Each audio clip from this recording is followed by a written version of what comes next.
My wife introduced me to her uncle, the son of a bank president. He and his parents made fun of me for being a high school graduate. When I said I would close my account, they laughed. But when I closed my $7 billion account, look, I'm gonna level with you right off the bat. I never gave two craps about playing those ridiculous status games that seem to consume half the people in this country. You know the ones I'm talking about, right? The whole, my car's bigger than yours, my job title sounds fancier, I went to Harvard so I'm automatically smarter, bullshit that makes cocktail parties feel like pissing contests. At 34, I had what most people would kill for, a solid marriage to Claire, a woman who could make me laugh until my sides hurt, and who looked absolutely stunning in everything from sweatpants to evening gowns. I was also the senior consultant for a logistics firm that I'd literally built from the ground up, starting with nothing but a beat-up laptop and more determination than sense. But here's the kicker, and this is where things get interesting. Most people had absolutely no clue about the real scope of what I'd accomplished. See, my background wasn't exactly what you'd call impressive on paper. I didn't graduate from some fancy Ivy League school with a degree in business administration and a minor in how to be pretentious. Hell, I didn't graduate from any college at all.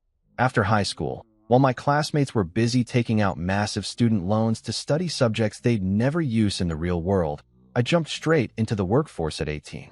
Call me crazy, but I figured learning by doing beat learning by theory any day of the week. But here's the thing that nobody seemed to understand. I had this weird gift for three things that actually matter in business: numbers, systems, and people. Numbers don't lie to you like people sometimes do. Systems either work or they don't. There's no middle ground to hide mediocrity in. And people? Well, once you figure out what makes them tick, you can build something incredible together. Over the years, I'd taken that knack and turned it into something most people only dream about, through smart investments. And I'm talking the kind of calculated risks that would make a Vegas dealer nervous. I'd build up what most folks would consider a small fortune. But that wasn't even the half of it. Eventually, I became the silent owner of multiple international ventures. We're talking businesses spanning 3 continents, dealing in everything from shipping logistics to tech startups to real estate developments that were reshaping city skylines. The funny part? I still live like a regular guy. Give me a pair of old jeans and a comfortable t-shirt over some stuffy 3-piece suit any day. I drove a reliable car that got me from point A to point B without breaking down, not some flashy sports car that screamed, "Look at me, I'm compensating for something." My house was nice, but not ostentatious. Comfortable furniture, a good kitchen where Claire could work her culinary magic, and a home office where I could run my empire in peace. Most people, and I'm talking even my own family here, looked at me and saw just another average working stiff. They'd see me at family barbecues wearing the same casual clothes I'd had for years, talking about normal stuff like sports and weather, and they'd mentally file me away as Claire's husband who works in logistics. Which, technically speaking, was true. I just happened to own the logistics companies too. Even Claire, bless her heart, knew I had money. She wasn't stupid, and she could see that we lived comfortably, that I never stressed about bills, and that I could afford nice things when we wanted them. But she didn't know the full picture.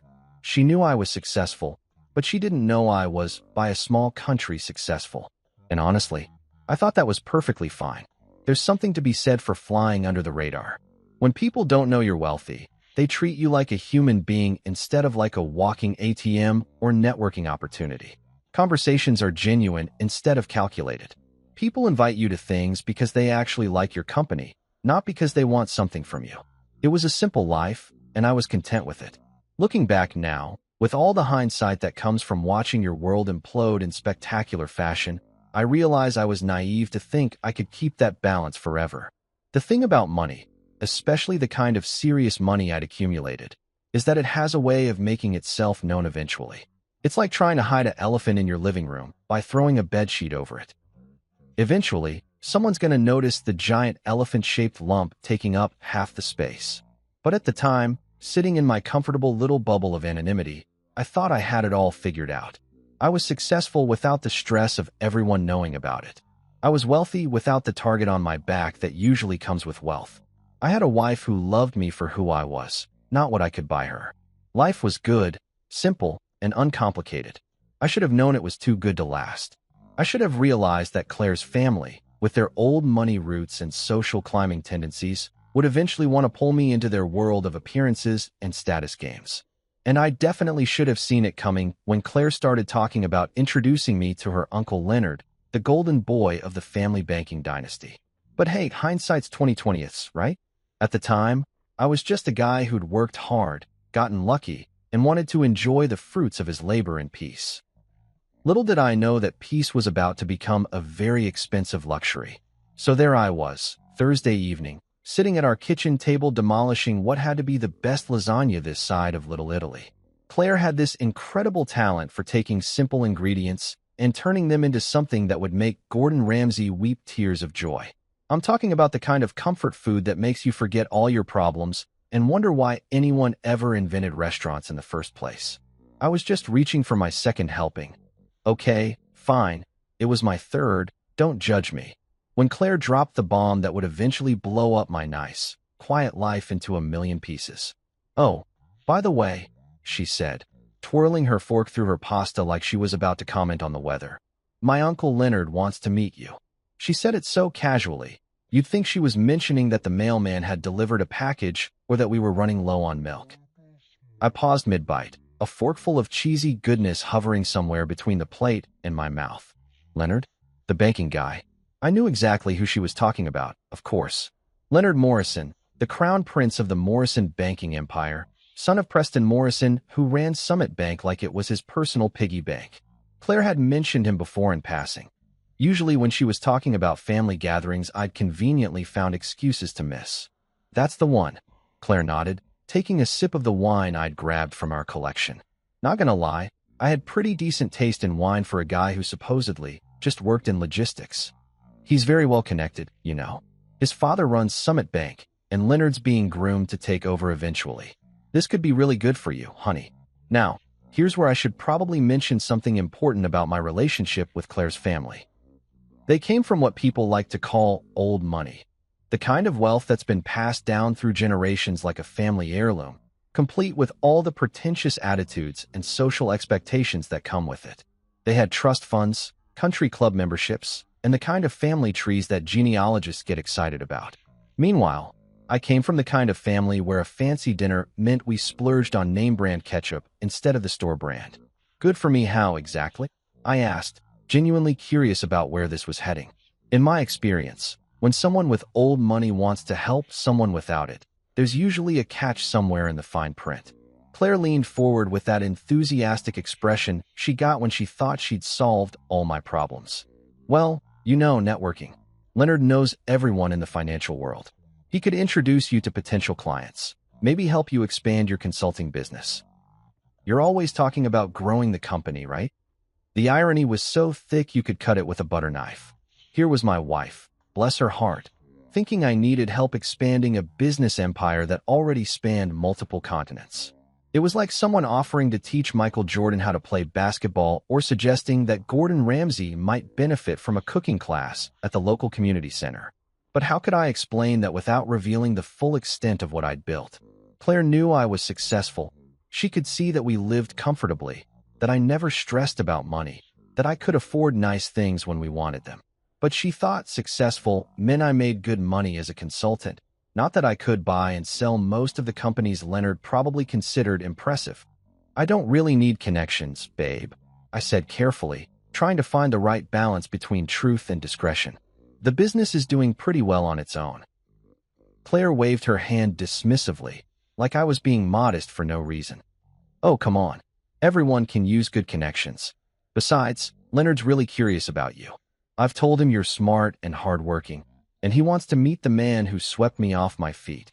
I had to bite back a laugh at that. If Leonard was anything like the typical banking heir I'd dealt with in my business ventures, he was probably curious about me the same way a cat is curious about a mouse, as something amusing to play with before moving on to more important matters. He's a bit blunt, Claire continued, using that tone people use when they're trying to warn you about someone without actually warning you. But don't take it personally. That's just how he is. Once you two start talking business, I'm sure he'll respect you. He respects success, and you're definitely successful. Again with the irony. If Leonard respected success, he was about to meet more of it than he could handle. But Claire didn't know that, and something told me this meeting was going to be a masterclass in assumptions and misconceptions. Besides, Claire added, warming to her subject, it'll be good for you to meet more people from my family. I know you've been avoiding some of the gatherings, but Leonard's different. He's accomplished something on his own merit, not just inherited everything. I almost choked on my wine at that one. From what I'd heard through Claire's family gossip network, Leonard's biggest accomplishment was being born with the right last name. Sure, he worked at the bank, but calling it his own merit was like saying a NASCAR driver built his own racetrack. When and where? I asked, figuring I might as well get this over with. Besides, there was a part of me, the part that had always enjoyed a good challenge, that was curious to see exactly how far up their own asses the Morrison family had their heads. This Saturday at Meridian. You know, that steakhouse downtown. Claire's face lit up like she'd just solved world hunger. Leonard's parents will be there too, Preston and Marjorie. It'll be perfect. Perfect. Right. Because nothing says perfect evening like dinner with people who judge your worth based on which university you didn't attend and which country club you don't belong to. Sounds great. I lied, already mentally preparing myself for what was sure to be an evening of barely concealed condescension and thinly veiled insults. Little did I know I was walking into what would become the most expensive dinner conversation in Summit Bank's 100-year history. Looking back now, I should have trusted my instincts and found an excuse to skip the whole thing. But sometimes life has a funny way of putting you exactly where you need to be, even when where you need to be is about to become a complete shit show. Saturday evening rolled around faster than a tax bill in April, and there I was, standing in front of my closet trying to figure out what the hell to wear to meet the royal banking family. Claire had been buzzing around the house all day like a caffeinated hummingbird, giving me helpful suggestions like, make sure you look presentable, and try to make a good impression. Because apparently, she thought I regularly showed up to important dinners looking like I'd just crawled out of a dumpster behind a 7-Eleven. I settled on my usual go-to for occasions when I needed to look like I gave a damn, but didn't want to look like I was trying too hard. Black shirt, dark blazer, and my most comfortable pair of dress pants. Nothing flashy, nothing that screamed, look at me, I'm important. Just clean and understated. In my world, if you had to advertise how successful you were through your clothes, you probably weren't as successful as you thought you were. The drive to Meridian was quiet except for Claire's nervous chatter about how excited she was for me to finally meet her uncle and his parents. She kept going on about how this was going to be so good for my career and how Leonard was really looking forward to talking business with me. I just nodded and made the appropriate sounds while mentally preparing myself for what I was pretty sure was going to be an exercise in patience. Meridian was exactly the kind of place you'd expect old money types to hang out. All dark wood paneling, dim lighting, and the kind of atmosphere that whispered, if you have to ask about the prices, you can't afford to eat here. The hostess, a blonde woman who looked like she'd stepped out of a magazine about expensive things, greeted us with the kind of smile that was professionally warm but personally cold. We're meeting the Morrison party, Claire told her, and I swear the hostess's smile became about 20% more genuine. Money recognizes money, even when it's just the smell of it lingering in the air. She led us through the restaurant to a corner table where 3 people were already seated, and let me tell you, they looked exactly like Central Casting had ordered them for a movie about entitled rich people. There was Preston Morrison, probably in his early 60s, with silver hair that had been styled to within an inch of its life, and the kind of tan that comes from spending winters in places where the average person's annual salary wouldn't cover a week's vacation. Next to him sat Marjorie, his wife, who had that ageless quality that comes from having unlimited access to the best plastic surgeon's money can buy. Her jewelry alone probably cost more than most people's cars, and she wore it with the casual confidence of someone who'd never had to check her bank balance before making a purchase. And then there was Leonard. Oh, Leonard. The golden boy himself, probably around my age, but carrying himself like he'd been born wearing a crown. He had that particular brand of confidence that comes from never having been told no about anything important in your entire life. His suit probably cost more than most people's monthly rent, and he wore it like armor against the common folk. They all stood up as we approached, and I could practically feel the temperature drop as their eyes took in my appearance. It was like watching 3 people simultaneously realize they'd been expecting filet mignon and had been served a cheeseburger instead. Leonard, Mom, Dad, Claire said with obvious excitement. This is my husband, the one I've been telling you about. I extended my hand to Preston first, because that seemed like the polite thing to do. His handshake was firm but brief, the kind that said, I'm acknowledging your existence, but don't get too comfortable. Marjorie offered me a hand that felt like she was afraid I might contaminate her manicure, and Leonard's grip was the kind of aggressive squeeze that insecure men use to establish dominance. Please, sit down, Preston said, gesturing to the chairs across from them like he was granting me an audience. We hadn't even ordered drinks yet, and I could already tell this was going to be a long evening. The waiter appeared almost instantly. Apparently, when you're a Morrison, service happens at light speed. After we'd ordered drinks, they went for expensive wine while I stuck with a beer, because I'm a simple man with simple tastes. The interrogation began. So, Preston said, settling back in his chair with the air of a judge preparing to hear a case. Claire tells us you work in consulting. That's interesting. What exactly do you consult about? Logistics, mostly. I replied, taking a sip of my beer. Supply chain optimization, efficiency improvements, that sort of thing. Marjorie tilted her head like a confused bird. Oh, like shipping? The way she said shipping made it sound like I'd told her I made my living collecting garbage or cleaning sewers. There was this barely concealed distaste in her voice, like she couldn't quite believe her precious niece had married someone who dealt with such mundane, blue-collar concerns. Among other things, yeah, I said, keeping my tone even. It's actually more complex than most people realize. Global supply chains, international trade regulations, cross-border logistics coordination. Fascinating, Leonard interrupted, though his tone suggested he found it about as fascinating as watching paint dry. And where did you study this? What university? And there it was, the question I'd been waiting for. The academic credentials check that people like this always used as their first filter for whether someone was worth their time. I didn't go to college, I said simply. I went straight into business after high school. The silence that followed was so complete you could have heard a pin drop in the next county. All three of them just stared at me like I'd announced I was actually an alien from Mars who'd come to Earth to study human mating rituals.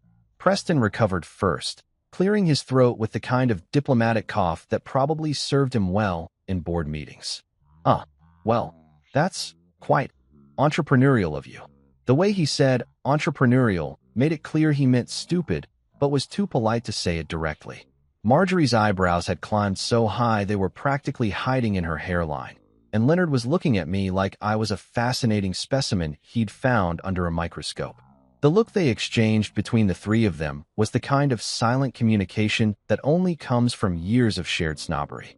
It was the look that said, "Oh honey, we were expecting someone impressive, and instead we got this."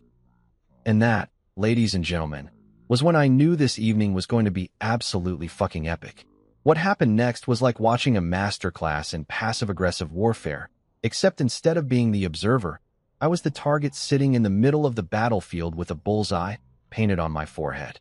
If you've ever wondered what it feels like to be slowly dissected by people who consider themselves your intellectual superiors, well, buckle up, Buttercup, because I'm about to give you a front-row seat to the show. Marjorie was the first to reload her weapon after that nuclear silence. She gave me what I can only describe as the kind of smile you'd give a toddler who just proudly announced they'd eaten their own boogers. "Oh, so you're self-taught," she said, her voice dripping with the kind of sympathy usually reserved for terminal cancer patients. "That's so very brave of you." Brave. Like I'd climbed Mount Everest in flip-flops instead of choosing to skip 4 years of overpriced education to start making actual money. The way she said it made it clear that in her world, self-taught was just a polite way of saying too poor and stupid for real school. Leonard, not to be outdone by his mother in the art of subtle insults, let out this little chuckle that sounded like a hyena choking on its own smugness. He turned to his father with the kind of theatrical gesture that belonged on a soap opera. "Uncle Preston, can you even imagine trying to run a major business with only a high school diploma? I mean, that's really quite rare these days, isn't it?" The emphasis he put on rare made it clear he meant impossible, but was trying to sound diplomatic about it. It was like listening to someone say, "Bless your heart," while simultaneously planning your funeral. Preston, who was clearly the master of this particular family sport, nodded sagely like Leonard had just made some profound observation about the nature of human intelligence. Indeed, Leonard, in today's complex business environment, one really needs a solid educational foundation. Harvard Business School teaches principles that simply can't be learned anywhere else. Ah yes, Harvard Business School, the magical place where they apparently teach you how to lose $7 billion without breaking a sweat. But I'm getting ahead of myself. Of course, Marjorie chimed in, apparently not content to let the men have all the fun. There's something quite refreshing about the old-fashioned approach. So authentic. She said authentic the way most people would say quaint or adorable, like I was a cute little folk art project she discovered at a rural craft fair. Claire, bless her oblivious heart, was sitting there sipping her wine like this was perfectly normal dinner conversation. Every now and then she'd nod along like they were discussing the weather instead of systematically dismantling her husband's credibility one backhanded compliment at a time. You know, Leonard continued, warming to his subject like a stand-up comedian who'd found his rhythm. I have so much respect for people who make it work without the advantages of proper education. It must be incredibly challenging to compete in sophisticated markets when you're, what's the phrase, flying by the seat of your pants? Flying by the seat of my pants. Right. Because apparently turning a high school education into a multi-billion-dollar international business empire was just dumb luck and good timing. Like winning the lottery, except instead of buying one ticket, I'd somehow stumbled my way into owning the entire lottery system. Oh, absolutely. Marjorie agreed enthusiastically. It's so admirable when people make the best of their circumstances. I always tell my charity board that we shouldn't underestimate what people can accomplish even with limited opportunities. Limited opportunities. There it was, the real kicker. In their minds, I wasn't just uneducated. I was some kind of charity case who'd managed to scrape together a decent living despite my tragic lack of proper breeding and academic credentials. The waiter chose that moment to return for our dinner orders, and I swear he could sense the tension at the table. He kept glancing between us like he was watching a tennis match where one player was getting massacred but somehow kept getting back up for more punishment. After we'd ordered, and of course they all went for the most expensive items on the menu while making subtle comments about how I should try the business lunch special, it's quite reasonable. The conversation resumed with renewed vigor. You know what's really impressive though, Leonard said, leaning forward with fake enthusiasm, is that you've managed to keep Claire happy without being able to provide her with the lifestyle she grew up with. That takes real creativity. And there it was, the suggestion that I was some kind of financial burden on their precious princess. Never mind that Claire lived better with me than she ever had with her trust fund. Never mind that our house was nicer than anything she'd ever owned before. In their minds, if you didn't have the right pedigree, you couldn't possibly be providing adequately. Preston nodded approvingly at his son's observation. Yes, love conquers all, as they say. Claire's always been our little romantic, willing to overlook practical considerations for matters of the heart. Practical considerations, like the fact that I could buy and sell their entire social circle before lunch and still have enough left over to buy a small country for dessert. It's just so fortunate, Marjorie added with that same patronizing smile, that Claire has the family resources to fall back on if things get difficult. We always take care of our own, don't we, Preston? The implication was crystal clear. When this little experiment in marrying beneath her station inevitably failed, they'd be there to pick up the pieces and find Claire someone more suitable. But here's the thing about sitting there listening to people talk about you like you're some kind of financial deadbeat who got lucky. It gives you a lot of time to think. And what I was thinking, as I watched these three pompous assholes pat themselves on the back for their superior breeding and education, was how absolutely fucking hilarious this was going to be when the truth came out. They thought they were looking at a small-time consultant who'd married above his station. What they were actually looking at was someone who could end their family's banking dynasty with a phone call. But patience, I told myself.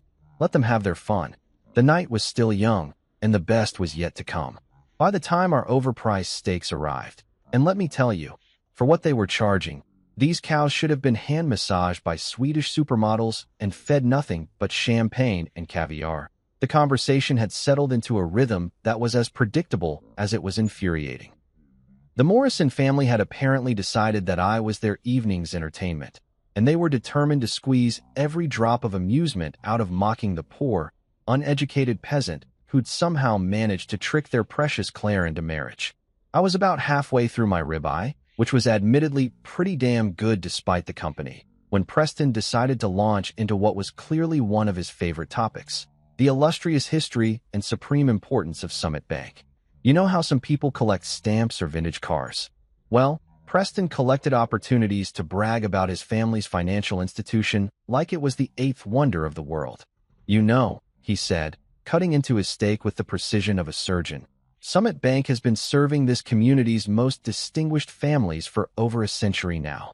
We're not just a bank. We're a cornerstone of financial stability for people who understand the value of tradition and excellence." Leonard nodded along like his father was delivering the Gettysburg Address instead of a corporate sales pitch. "That's right, Dad. We're very selective about our clientele.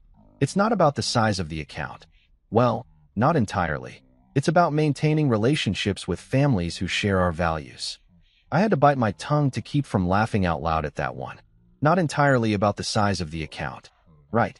Because I'm sure they were turning away billionaires left and right because they didn't have the proper breeding credentials. Marjorie dabbed at her lips with her napkin like she was posing for a painting. "Oh yes, we've had to turn away quite a few. Shall we say nouveau riches? People who think that just because they've made some money, they automatically deserve access to our services." The irony was so thick you could have served it as dessert. Here they were, talking about nouveau riches like it was some kind of disease, when in their minds I was apparently so far down the social ladder that I didn't even qualify for nouveau status. I was just poor riche, I guess. "It's fascinating, really," Leonard continued, clearly enjoying himself, "how some people think banking is just about deposits and withdrawals. They don't understand that what we provide is so much more than that. It's prestige, connections, access to opportunities that simply aren't available to everyone." Preston raised his wine glass like he was about to make a toast. "Exactly, son. Summit Bank isn't just where you keep your money. It's a statement about who you are and what you've achieved in life." Now, I'd been sitting there for the better part of 2 hours, taking their shit with a smile and the patience of a saint. But something about that particular comment, the smugness, the self-importance, the complete dismissal of anyone who didn't meet their arbitrary standards, finally got under my skin. "Funny you should mention that," I said, setting down my fork and leaning back in my chair. "I've actually been thinking about moving my accounts elsewhere." The effect was immediate and hilarious. All three of them stopped mid-chew like I'd just announced I was planning to rob their precious bank instead of simply taking my business somewhere else. Preston's eyebrows shot up so fast I was worried they might achieve escape velocity. "Oh," Marjorie said, trying to sound casual but failing spectacularly. "And why is that?" I shrugged, playing it off like it was no big deal. "Just shopping around, you know? Seeing what other banks have to offer.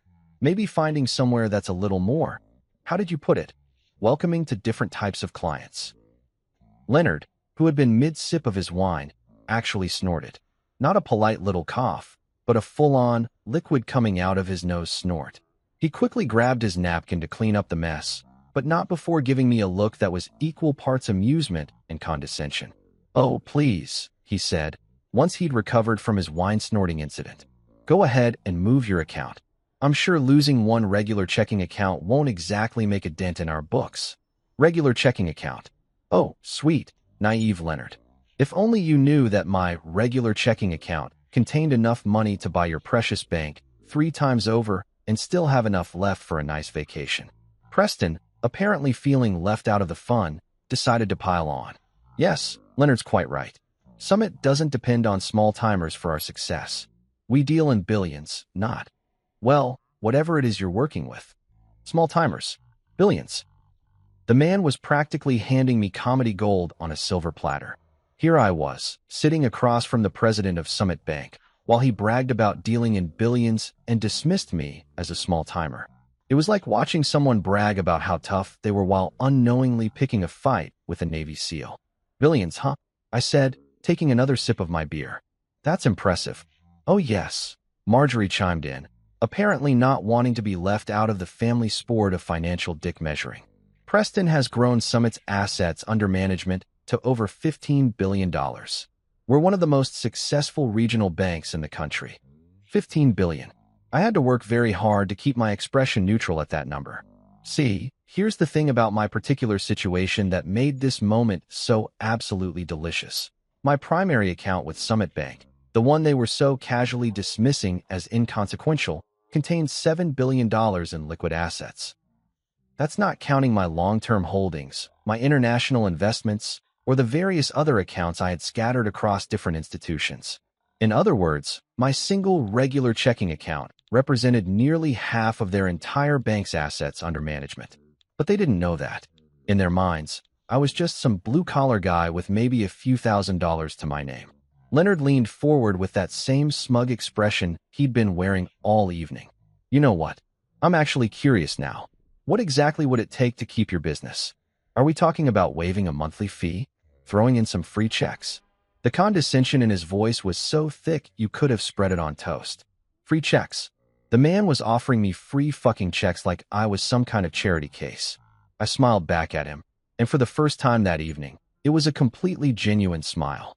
Oh, don't worry about it. I'm sure you're right.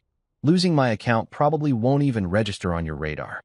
And that, my friends, was the moment when I decided that Preston Morrison and his arrogant family were about to learn a very expensive lesson about making assumptions. The ride home from Meridian was quieter than a funeral procession, except instead of mourning someone's death, I was quietly planning the financial assassination of an entire banking dynasty.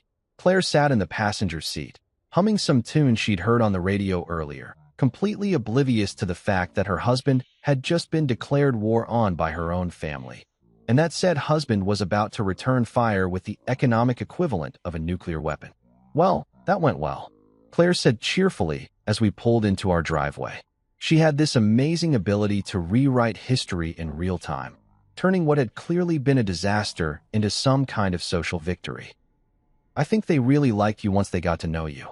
I stared at her for a moment, wondering if we'd attended the same dinner or if she'd somehow been transported to an alternate dimension where her family hadn't spent the entire evening treating me like something they'd scraped off their shoe.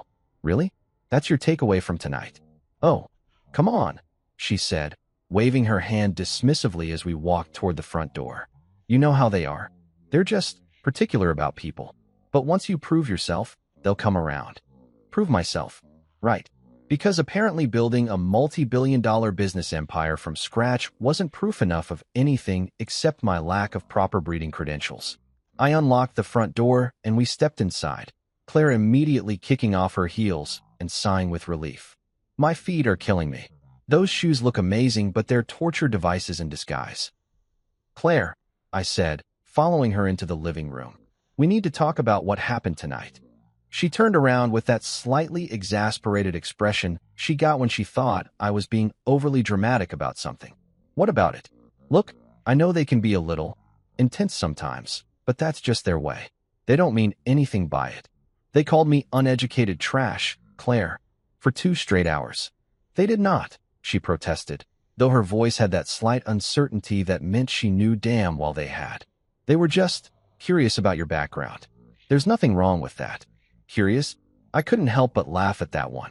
Your uncle offered me free checks like I was some kind of charity case. Your aunt talked about me like I was a fascinating specimen from the wrong side of the tracks.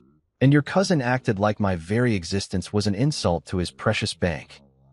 Claire flopped down on the couch and gave me the kind of look you'd give a child who was throwing a tantrum over something trivial. You're being way too sensitive about this.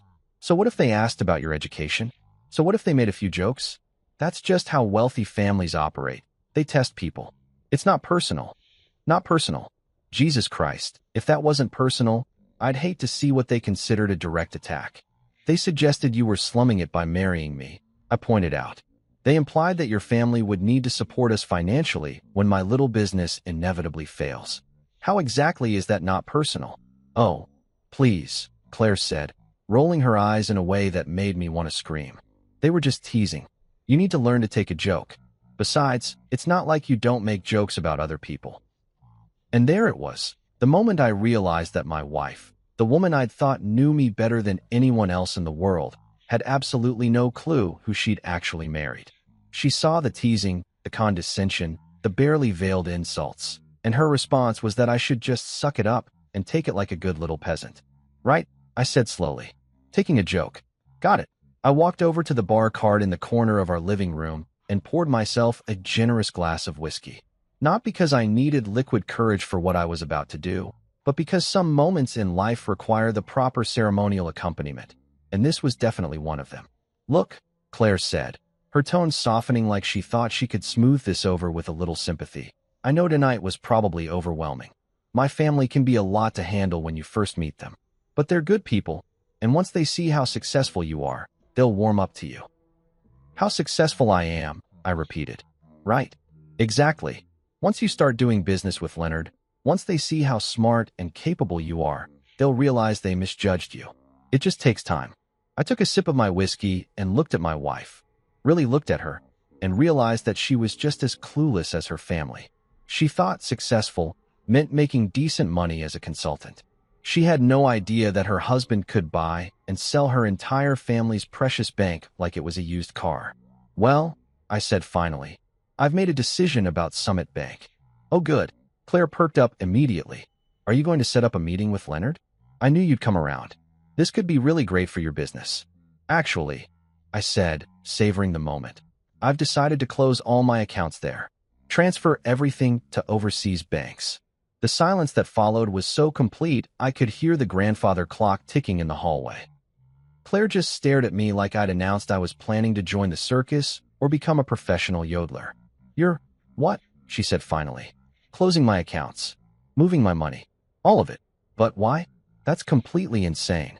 Do you have any idea how much business you could get through Leonard's connections? I had to laugh at that.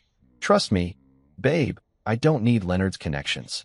This is ridiculous, Claire said, standing up and starting to pace around the living room like a caged animal.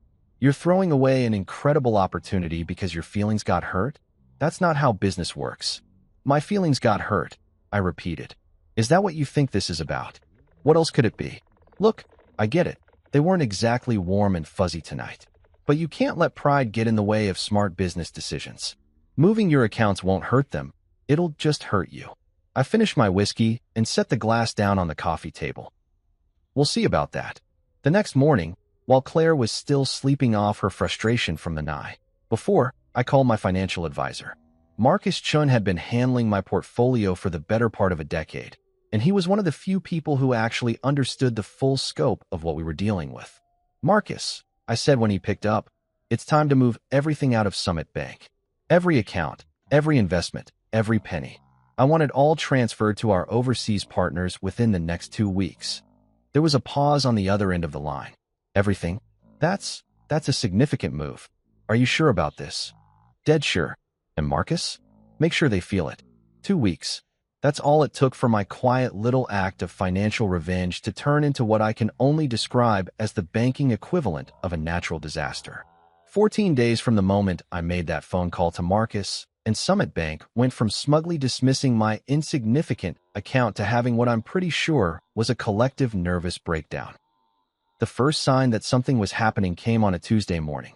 I was sitting in my home office, sipping my coffee and reviewing some quarterly reports from my European holdings, when my phone started buzzing like an angry wasp. Not just one call. We're talking about a full-scale communications assault that would have made a telemarketing company jealous. The first call was from Claire, and she was practically hyperventilating into the phone. What did you do? She demanded, skipping right over pleasantries like hello or good morning, honey. Good morning to you too, sweetheart, I said, leaning back in my chair. I'm having a lovely day. Thanks for asking. How are you? Don't you dare get cute with me right now, she snapped. Leonard called me 20 minutes ago. He sounded, I don't even know how to describe it. Panicked? Terrified? What the hell did you do? Now, I have to admit, hearing that Leonard was panicked gave me a warm, fuzzy feeling that was better than any cup of coffee. I told you what I was going to do. I moved my accounts. Your accounts. Claire's voice went up about 3 octaves. Just how much money are we talking about here? Before I could answer, my phone started buzzing with another call. Leonard himself, according to the caller ID. I couldn't help but grin. Hang on, babe. I think this might be important. I clicked over to the other line. Hello, Leonard. How's your morning going? What the fuck did you do? Leonard's voice was so high-pitched he sounded like he'd been sucking helium. Gone was the smooth, condescending tone from our dinner. This was pure, unadulterated panic. Language, Leonard, I said, thoroughly enjoying myself. That's no way for a banking professional to speak to a former client. Former client? You moved $7 billion. $7 billion. Do you have any idea what you've done? $7 billion. Hearing him say the number out loud was almost as satisfying as the panic in his voice. I moved my money to a bank that appreciates my business. Isn't that what you suggested I do? This isn't a joke. Leonard was practically screaming now. You've triggered a liquidity crisis. We had that money invested, leveraged, tied up in loans. You can't just pull out that kind of capital overnight. Oh, but apparently I could. And I had. Funny thing about money, Leonard. When it's yours, you get to decide where to keep it. The line went quiet for a moment, and I could practically hear the gears turning in Leonard's brain as he tried to figure out how to fix this clusterfuck. When he spoke again, his voice had dropped to what I assume was supposed to be a reasonable, let's make a deal tone. Look, I think there's been a misunderstanding. Maybe we got off on the wrong foot the other night. Why don't you come in, and we can discuss this like reasonable businessmen? Reasonable businessmen, I repeated. That's rich, considering you spent 2 hours telling me I was too uneducated to understand how real business works. Before Leonard could respond, my assistant's voice came through the intercom. Sir, I have Preston Morrison on line 3. He says it's urgent. I had to bite my lip to keep from laughing out loud. Leonard, I'm going to have to let you go. Your father's calling. Wait, don't. I hung up and switched to line 3. Preston, I said cheerfully. What a pleasant surprise. Twice in one day, I get to talk to the Morrison family. Preston's voice was much more controlled than his son's, but I could hear the strain underneath the professional composure. Mr. Grant, I believe there's been some kind of mistake with your account transfer. No mistake, I said. Everything went exactly as planned. I see. Well, perhaps we could schedule a meeting to discuss this situation. I'm sure we can work something out that's beneficial for everyone. Beneficial for everyone, I mused. You know, that's exactly what I was hoping for during our dinner the other night. Funny how perspectives change when the shoe's on the other foot. There was a long pause before Preston spoke again, and when he did, his voice had lost all pretense of casual politeness. Mr. Grant, you need to understand the gravity of this situation. The withdrawal of this amount of capital has serious implications not just for our bank, but for our entire regional economy. Really? But I thought Summit Bank dealt in billions. Surely losing one little account from a small-timer like me wouldn't even register on your radar. Another pause. Longer this time. Perhaps, Preston said carefully, we underestimated the scope of your business interests. Underestimated. That was one way to put it. Perhaps you did. My phone buzzed with yet another call. This time it was my assistant again. Sir, I have Marjorie Morrison on line 4. She's crying. Crying. The woman who had spent an entire evening treating me like something she'd found stuck to her shoe was now crying because her family's bank was imploding. I almost felt bad for her. Almost. Preston, I said, it sounds like your family is having quite a day. Maybe you should go check on them. This isn't over, Preston said, and for the first time, I heard real anger in his voice instead of panic. You're absolutely right, I replied. It's not. After I hung up, I sat back in my chair and looked out the window at my perfectly manicured lawn. Somewhere across town, the Morrison family was probably having the worst day of their privileged lives, watching their century-old banking empire teetering on the edge of collapse because they'd decided to mock the wrong guy at dinner. My assistant's voice came through the intercom again. Sir, there's someone here from Summit Bank's board of directors. He says they've called an emergency meeting. I checked my watch. It wasn't even noon yet, and Summit Bank's board was already in crisis mode. Marcus had warned me that pulling out $7 billion overnight would cause problems, but even I hadn't expected this level of chaos this quickly. Tell him I'll be right there, I said, straightening my tie. Time to go watch a banking dynasty crumble in real time. And the best part? The show was just getting started. Walking into Summit Bank's main building felt like entering a war zone where the war was being fought with calculators and panic attacks instead of guns and bombs. The lobby, which normally buzzed with the quiet efficiency of financial professionals going about their business, had the frantic energy of an emergency room during a multi-car pileup. Employees were scurrying around with stacks of papers. Phones were ringing nonstop, and I could see more than a few people who looked like they were seriously considering updating their resumes. The receptionist, a young woman who probably made more in a year than most people's parents, looked up at me with the kind of desperate expression usually reserved for people who've just watched their house burn down. "Mr. Grant, they're waiting for you in the main boardroom. 32nd floor, elevator bank to your right." I thanked her and made my way to the elevators, passing clusters of employees who were having hushed, urgent conversations. I caught fragments of words like liquidity crisis, emergency protocols, and how the hell did this happen? It was like walking through the financial equivalent of a natural disaster site. The elevator ride to the 30th floor was probably the longest minute and a half of my life, not because I was nervous, but because I was trying so hard not to laugh out loud that I was practically giving myself an aneurysm. By the time the doors opened, I had composed myself enough to look appropriately serious for what was about to be the most satisfying business meeting of my entire career. The boardroom was exactly what you'd expect from a century-old bank trying to prove its importance. All dark wood paneling, leather chairs that probably cost more than most people's cars, and oil paintings of dead white guys who'd apparently been very important at some point in banking history. But the atmosphere in the room was anything but impressive. It felt more like a funeral parlor where everyone was still arguing about how the deceased had died. Preston Morrison sat at the head of the table, looking like he'd aged about 10 years since our dinner 2 weeks ago. His usually perfect silver hair was slightly disheveled, and there were dark circles under his eyes that suggested he hadn't been sleeping well. Marjorie sat to his right, her designer makeup doing its best to hide what appeared to be genuine distress. And Leonard. Oh, Leonard looked like he'd been hit by a truck, backed over by the same truck, and then had the truck parked on his chest for good measure. "Mr. Grant," Preston said, standing up as I entered the room. His voice was carefully controlled, but I could hear the strain underneath. "Thank you for agreeing to meet with us." "Of course," I said. Taking the seat across from them like this was just another business meeting instead of the financial apocalypse I'd single-handedly triggered.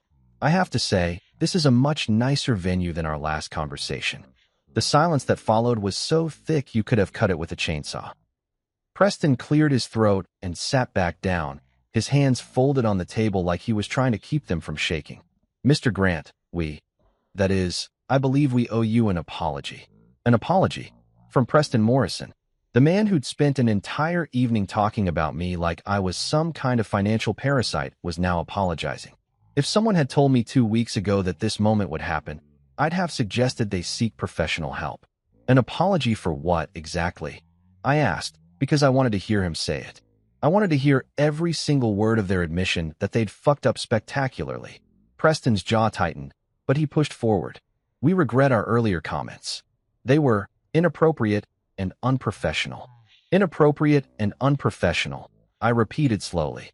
That's one way to describe spending 2 hours mocking someone's education and calling them a financial burden. Marjorie, who had been sitting there looking like she was attending her own execution, finally spoke up. "We didn't mean, we were just..." She trailed off, apparently unable to find words that would adequately explain away their behavior. "Which comments, specifically, are we talking about here?" I continued, because I was enjoying this way too much to let them off easy. "The ones about me being too uneducated to run a business? The ones about my money not matching? Or maybe the ones about Claire needing your family's financial support when my little consulting firm inevitably fails?" Leonard, who had been staring at the table like it held the secrets of the universe, finally looked up. His face was pale, and when he spoke, his voice cracked like a 13-year-old boy's. "We didn't know. We had no idea about the scope of your financial position." And there it was, the admission I'd been waiting for. They weren't sorry for being assholes. They were sorry for being assholes to someone who turned out to be richer than they were. "So you're not sorry for treating someone badly," I said. "You're sorry for treating the wrong someone badly." Preston held up his hand like he was trying to stop a runaway train. "That's not what we meant. We're genuinely sorry for our behavior, regardless of circumstances." "Circumstances," I laughed. "Is that what we're calling $7 billion now? Circumstances." The number hung in the air like a nuclear bomb that had just been dropped on the table. I watched as the full reality of what had happened settled over them like a heavy blanket. $7 billion. Nearly half of their bank's total assets under management. Gone. Overnight. Because they decided to play status games with the wrong guy. Marjorie's hands were actually trembling now. Mr. Grant, surely we can work something out. There must be some way to resolve this situation that works for everyone. Resolve this situation, I said.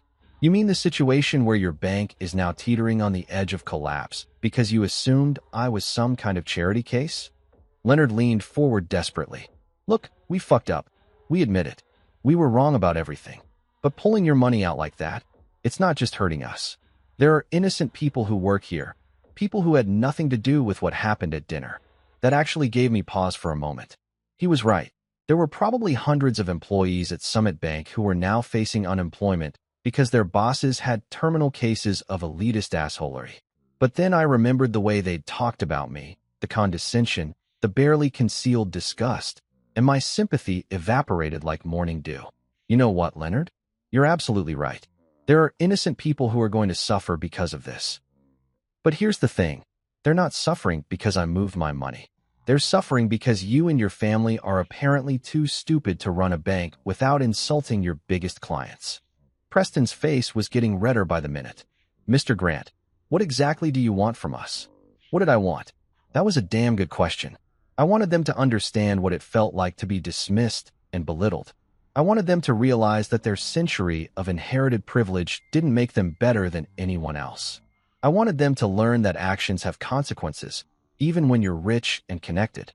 But mostly, I wanted them to squirm a little bit more before I decided whether or not to completely destroy their family's legacy.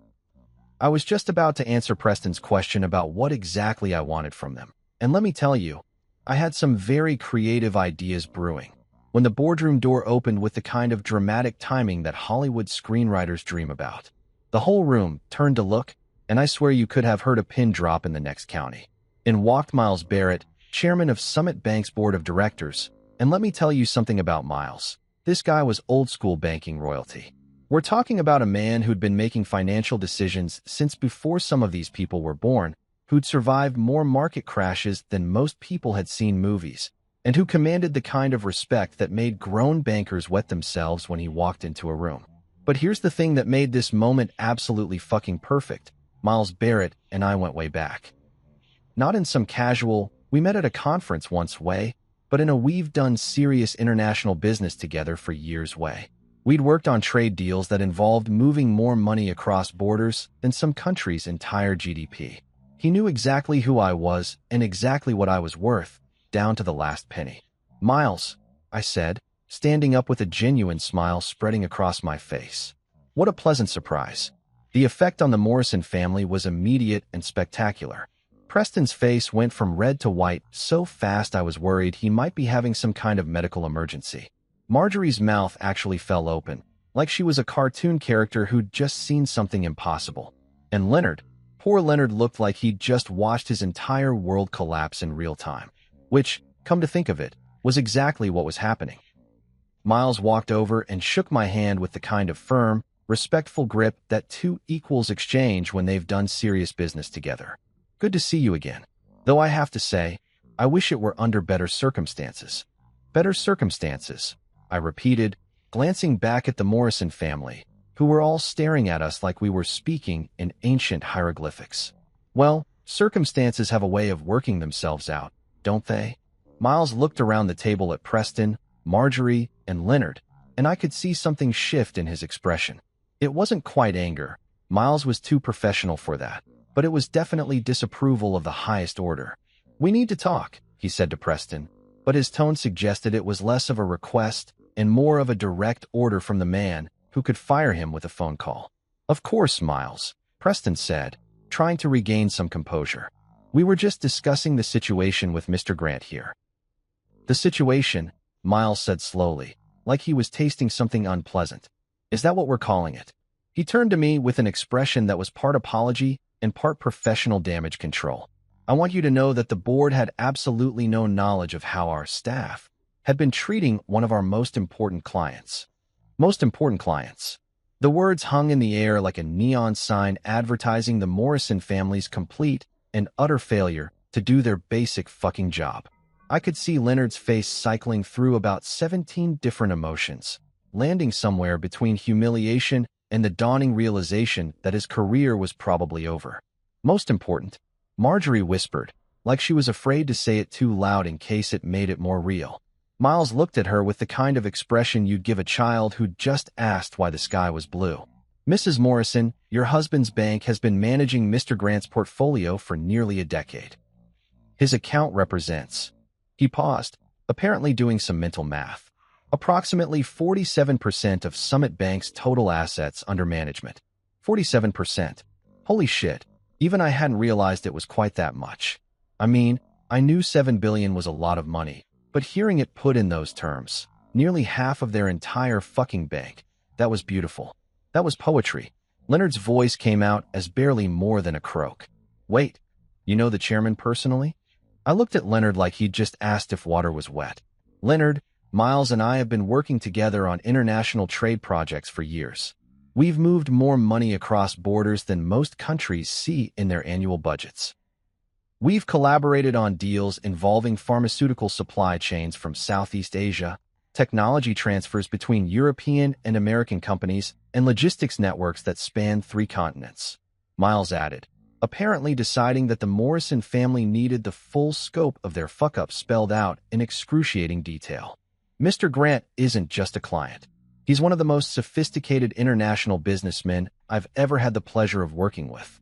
The silence that followed was the kind of complete, crushing quiet that usually occurs right after someone drops a nuclear bomb. Preston was staring at me like I'd just sprouted wings and announced I was actually an alien from Mars. Marjorie looked like she was about to faint. And Leonard looked like he was mentally updating his resume while simultaneously planning his suicide. But you didn't go to college," Marjorie said weakly, like this was some kind of defense against the reality that was crashing down around them. "No," I said cheerfully. "I didn't.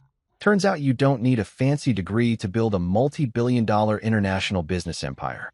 "Who knew?" Miles turned to look at the Morrison family with an expression that could have frozen lava. "Let me make sure I understand this correctly.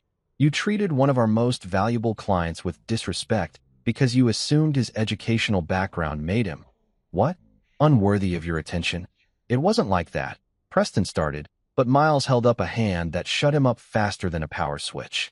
"Actually, let me tell you exactly what it was like," Miles said, his voice getting colder with every word. "You took one look at a man who's brought more revenue to this bank than any other single client in our history, decided he wasn't good enough for your social circle, and proceeded to mock him for an entire evening. Is that about right?" No one answered, probably because what the hell could they say? "Yes, we're exactly that stupid and arrogant." Miles continued, apparently not done with his verbal demolition of the Morrison dynasty. "Do you have any idea what this is going to cost us? Not just the immediate liquidity crisis, but the reputation damage? Word is already spreading through the financial community that Summit Bank drove away a multi-billion-dollar client because of personal prejudice." "Miles," Preston said desperately, "surely we can work something out. This is all just a misunderstanding." "A misunderstanding," Miles repeated. "Preston, you've been in banking for 30 years. Tell me, in your professional opinion, what do you think happens to banks that insult their biggest clients?" Preston's mouth moved, but no sound came out. He looked like a fish that had been pulled out of water and was slowly suffocating on dry land. Miles turned back to me, and his expression softened considerably. "I want you to know that the board is taking this matter very seriously. There will be consequences." "What kind of consequences?" I asked, genuinely curious about how this was going to play out.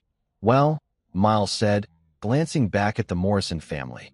"For starters, Preston will be stepping down as bank president effective immediately. The board has lost confidence in his ability to manage client relationships." Preston made a sound like he'd been punched in the stomach. Stepping down as bank president wasn't just losing a job. It was losing the family legacy, the social status, everything the Morrison name had built over the past century. "And Leonard," Miles continued, turning to the golden boy who was looking decidedly less golden by the minute, "your department head position is being terminated as of today. Effective immediately." Leonard's face went through about 6 different shades of pale before settling on something that looked like green around the gills. You can't. I mean, this isn't all my fault. Actually, Leonard, it is entirely your fault, Miles said with the kind of calm precision that made it clear this decision was final. You had dinner with one of our most important clients and decided to mock his background instead of treating him with the respect he deserved. That's not just unprofessional, it's catastrophically stupid. Marjorie, who had been sitting there looking like she was watching her entire world collapse in slow motion, finally found her voice. This is all getting blown out of proportion. It was just dinner conversation. People say things they don't mean all the time. Miles looked at her like she'd just suggested that gravity was optional. Mrs. Morrison, your dinner conversation just cost this bank $7 billion and potentially triggered the worst financial crisis in our company's history. I'm not sure how much more in proportion this situation could possibly get. I had to give it to Miles. He knew how to deliver a professional ass-kicking with style. Watching the Morrison family realize that their century of inherited privilege wasn't going to save them from the consequences of their own arrogance was better than any movie I'd ever seen. So what happens now? Preston asked, his voice barely above a whisper. Miles looked at him for a long moment before answering. Now? Now you clean out your office, collect your personal belongings, and try to figure out how to explain to your wife's social circle why the Morrison family name is no longer associated with Summit Bank. And that, ladies and gentlemen, was the moment when 100 years of banking dynasty officially came to an end, killed by nothing more than bad manners and the assumption that money always knows where it comes from. Hashtag Chapter 10 moving on. A month. That's all it took for the Morrison family's century-old banking empire to completely collapse like a house of cards in a hurricane. 30 days from the moment Miles Barrett dropped the hammer on Preston and Leonard, and Summit Bank went from being a pillar of the local financial community to a cautionary tale that business schools would probably be teaching for the next 50 years. The fallout was absolutely spectacular to watch, and I'm not gonna lie, I enjoyed every single minute of it. You know that feeling you get when you're watching a really good movie and the villain finally gets what's coming to them? It was like that, except instead of watching it on Netflix, I had front row seats to the real thing. Preston's resignation became official within 48 hours of our boardroom meeting. The man who had spent an entire evening lecturing me about the importance of proper education and social connections found himself updating his LinkedIn profile for the first time in 3 decades. The board didn't just ask him to step down, they basically launched him out of the building with a corporate catapult. Word through the financial grapevine was that his severance package was about as generous as a parking ticket, and his reputation in the banking community was roughly equivalent to that of someone who'd been caught embezzling from a children's charity. Leonard's professional demise was even more satisfying, if that was possible. The golden boy who had smirked at me about my high school education found himself learning what it was like to be unemployed with a resume that now included drove away the bank's biggest client through sheer arrogance as his most recent accomplishment. I heard through Claire, back when we were still speaking, that he'd been blacklisted from every major financial institution in the region. Apparently, when you cost a bank $7 billion through your own stupidity, other banks tend to view you as something of a liability. But the real cherry on top of this revenge sundae was what happened to Marjorie. The woman who had spent our entire dinner treating me like a fascinating specimen from the wrong side of the tracks discovered that her social status was directly tied to her husband's professional position. When Preston fell from grace, she fell right along with him. The country club memberships, the charity board positions, the invitations to all the right social events. All of it evaporated faster than water in the desert. I heard she'd tried to maintain her position by claiming the whole thing was just a misunderstanding, but apparently the local social elite weren't buying it. Nothing kills your standing in high society quite like being married to the guy who destroyed a century-old bank through bad manners. The bank itself managed to survive, barely, but it wasn't the same institution that the Morrison family had built. Miles Barrett and the board had to bring in emergency capital from overseas investors, restructure their entire leadership team, and basically rebuild the company from the ground up. They kept the Summit Bank name, but everyone in the financial world knew it was essentially a completely different organization wearing the skin of the old one. And Claire? Well, that's where things got really interesting, and by interesting, I mean, it turned into the kind of personal drama that would have made the producers of a soap opera weep with joy. About a week after the boardroom meeting, Claire came home from lunch with her girlfriends looking like she'd been hit by a truck carrying bad news. She walked into our living room where I was reading a book about international trade regulations. Light reading, I know, and just stood there staring at me like she was seeing me for the first time. "Is it true?" she asked without any preamble. "Is what true?" I replied, though I had a pretty good idea where this was heading. "The money. All of it. Sarah Henderson's husband works at Summit, and he told her things about your accounts that I can't even." She trailed off, apparently unable to finish the sentence. I set down my book and looked at my wife, really looked at her, and realized that this was the moment our marriage was either going to survive or completely implode. "What specifically did Sarah Henderson's husband tell her?" "He said you had $7 billion in that bank." $7 billion. With AB. She said it like she was announcing that I'd been diagnosed with a terminal illness. "He said you've been one of their biggest clients for years, that you own companies all over the world, that you're actually rich," I suggested. "Successful? Everything you thought I wasn't." Claire sat down hard on the couch like her legs had given out. "Why didn't you tell me? How could you not tell me something like that?" It was a fair question, and one I'd been asking myself a lot lately. Because I liked being married to someone who loved me for who I was, not what I could buy them. Because I enjoyed having a wife who didn't see dollar signs when she looked at me. "But I had a right to know," she protested. "We're married. Married people don't keep secrets like that from each other." "Really?" I asked.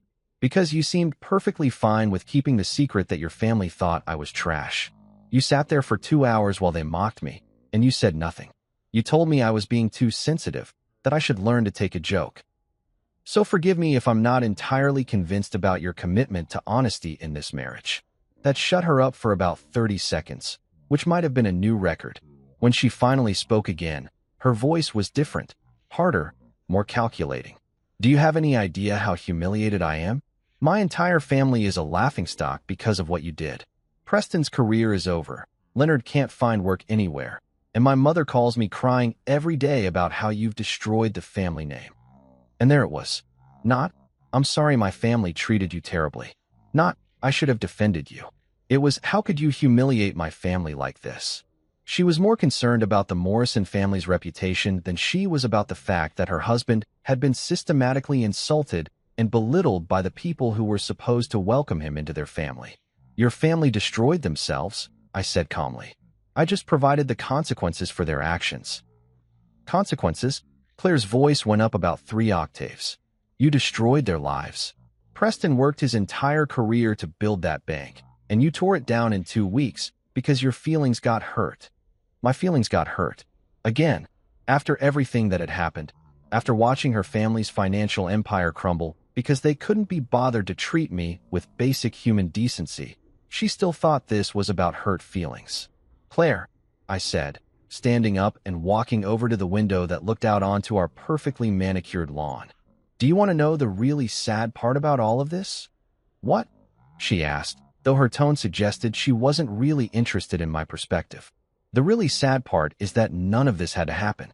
If your family had just treated me like a human being, not even with respect, just basic human courtesy, we'd all be having Christmas dinner together this year. Preston would still be running his bank, Leonard would still have his job, and Marjorie would still be queen of her little social circle." I turned back to look at her. But instead, they decided to spend an entire evening making jokes about my education, my background, and my worth as a human being. And you sat there and let it happen. Worse than that, you told me I was wrong to be upset about it. Claire was quiet for a long moment, and I could see the wheels turning in her head. When she finally spoke, her voice was cold in a way I'd never heard before. "So what happens now? Do you expect me to just pretend that you didn't humiliate my entire family? Do you think we can just go back to normal after this?" "Normal?" I laughed, but there was no humor in it. "Claire, there is no normal after this. Your family showed me exactly what they think of me, and you showed me exactly where your loyalties lie. The question isn't whether we can go back to normal. The question is whether there's anything left to go back to." The divorce proceedings started 2 weeks later. Claire claimed I had humiliated her family and made it impossible for her to maintain her social standing. I I reminded her that her family had humiliated themselves, and that maybe she should reconsider what was actually important in life. We agreed to disagree, and our lawyers handled the rest. The settlement was, let's call it generous. I gave Claire enough money to maintain whatever lifestyle she wanted, along with the house and pretty much everything else she asked for.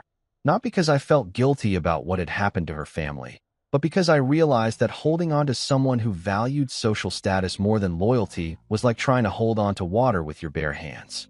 The funny thing about money, and I mean really funny, not just ironic, is that once people know you have it, everything changes. Suddenly, I was getting invitations to charity galas, investment opportunities, and social events that I'd never been invited to before. Business acquaintances who had barely acknowledged my existence were suddenly my best friends. It was like someone had flipped a switch and transformed me from an invisible nobody into the most popular guy in town. But here's what I learned from the whole experience. When people only want to know you because of your bank account, you're not actually popular. You're just a walking ATM machine. The invitations, the friendships, the business opportunities, they were all contingent on what I could do for other people, not on who I was as a person. So I did what any rational person would do in that situation. I kept my wealth exactly where it had always been, working quietly in the background while I lived my life on my own terms. I bought a smaller house in a different part of town, kept driving my reliable car, and continued wearing jeans and comfortable shirts because that's who I was, not who my money said I should be. These days, when I walk past a Summit Bank branch, and yes, they still exist, though they're shadows of their former selves, I can't help but smile. Not because I destroyed a family or ruined careers, but because I learned something valuable about human nature. People will judge you based on the most superficial criteria imaginable, and they'll treat you accordingly. But money, real money, has a funny way of revealing who people really are when the masks come off. The Morrison family thought a high school diploma meant I was nobody worth knowing. They learned, at the cost of $7 billion and their family legacy, that education and worth aren't the same thing. Sometimes the most important lessons are the most expensive ones, and sometimes the people who need to learn them the most are the ones who can least afford the tuition. And every now and then, justice actually does have a sense of humor.